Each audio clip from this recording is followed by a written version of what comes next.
మరో 30 రోజుల్లో గ్రూప్స్ నియామకాలట. నిరుద్యోగులను నిర్లక్ష్యం చేయడం వల్లే బీఆర్ఎస్ ఓడిపోయింది. ముఖ్యమంత్రి మాట్లాడుతున్నాడు. రేవంత్ రెడ్డి 922 మందికి కారుణ్య ఉద్యోగ నియామక పత్రాల అందజేత. బిల్డ్ నౌ పోర్టల్ను ప్రారంభించిన ముఖ్యమంత్రి.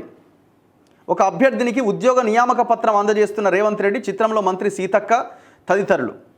నిరుద్యోగులను నిర్లక్ష్యం చేయడం వల్లే బీఆర్ఎస్ ఓడిపోయింది. వాళ్ళని అడుక్కోవడం ఏంటి? తిరుమల వెంకటేశ్వరుడి దర్శనం గురించి తర్వాత మాట్లాడదాం. నిరుద్యోగులను నిర్లక్ష్యం చేయడం వల్లే ఎన్నికల్లో బీఆర్ఎస్ ఓడిపోయిందని ముఖ్యమంత్రి రేవంత్ రెడ్డి అన్నారు. తమకు ఉద్యోగాలు ఇవ్వని వారికి ఉద్యోగాలు ఎందుకు అనే ఉద్దేశంతో, అంటే మాకు ఉద్యోగాలు ఇవ్వని వారికి ఉద్యోగాలు ఎందుకనే ఉద్దేశంతో ఆ పార్టీని నిరుద్యోగులు ఓడించారు.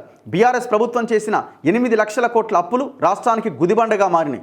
ప్రతి నెల 10,000 కోట్ల చొప్పున అసలు మిత్తి కింద ఇప్పటి వరకు 1,53,000 కోట్లు చెల్లించాం. కాళేశ్వరం నిర్మాణానికి 11% వడ్డీతో రుణాలు తెచ్చారు. దాన్ని 4 నుంచి 5% తగ్గించేందుకు కృషి చేస్తున్నాం.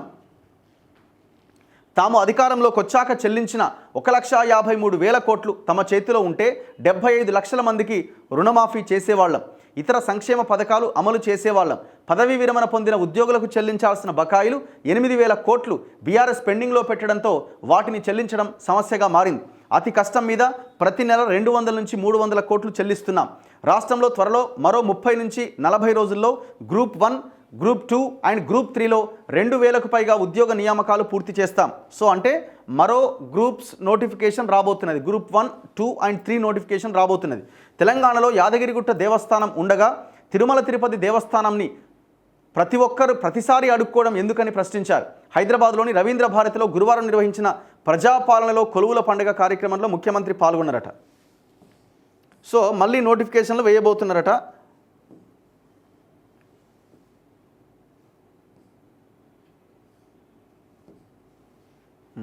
ఇంట్లో చాలా అంశాలని మాట్లాడడం జరిగింది.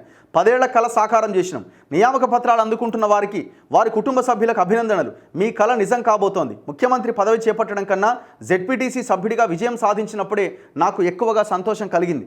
తొలి ఉద్యోగం ద్వారా వచ్చిన అవకాశాన్ని సద్వినియోగం చేసుకోవాలి. ఉద్యోగం చేసినంత కాలం గరంగా ఉండాలి తప్ప బేషరం కావద్దు. గత సర్కారు నియామకాలు చేపట్టకపోవడం వల్ల మీరు 10 ఏళ్లుగా నష్టపోయారు. కారుణ్య నియామకాలపై మాట్లాడే హక్కు బీఆర్ఎస్కు లేదు. తెలంగాణ సాధనలో నిరుద్యోగుల పాత్ర మరువలేనిది. ఎంతోమంది ప్రాణత్యాగం చేశారు. స్వరాష్ట్రం ఏర్పడినా తెలంగాణ కోసం అమరులైన వారి ఆశయాలు, నిరుద్యోగుల కలలు నెరవేరలేదు. 10 ఏళ్లు అధికారంలో ఉన్న బీఆర్ఎస్ పోటీ పరీక్షలను నిర్వహించలేదు. మేము ఏడాదిలోనే 59,000 ఉద్యోగాలు ఇచ్చాం. గతంలో నోటిఫికేషన్లు వేయాలని ధర్నాలు చేసేవారు. ఇప్పుడు సీన్ రివర్స్ అయింది. పరీక్షలొద్దు, వాయిదా వేయండి అంటూ నిరుద్యోగులు ధర్నా చేసే పరిస్థితి వచ్చింది.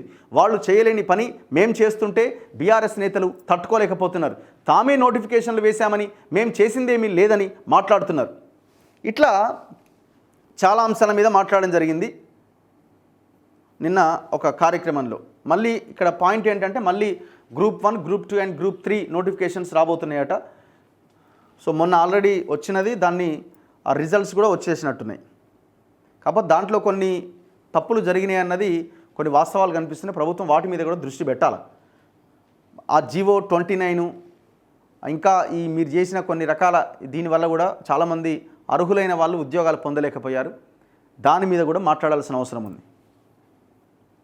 నెక్స్ట్ మిగతా వార్తల్లో అట్టహాసంగా మిస్ వరల్డ్ పోటీలట. తెలంగాణ జరూర్ ఆనా నినాదంతో విస్తృత ప్రచారం. గచ్చిబౌలి స్టేడియంలో ప్రారంభం, హైటెక్స్లో ముగింపు. అందాల పోటీలు జరగబోతున్నాయట, మిస్ వరల్డ్ పోటీలు. నెక్స్ట్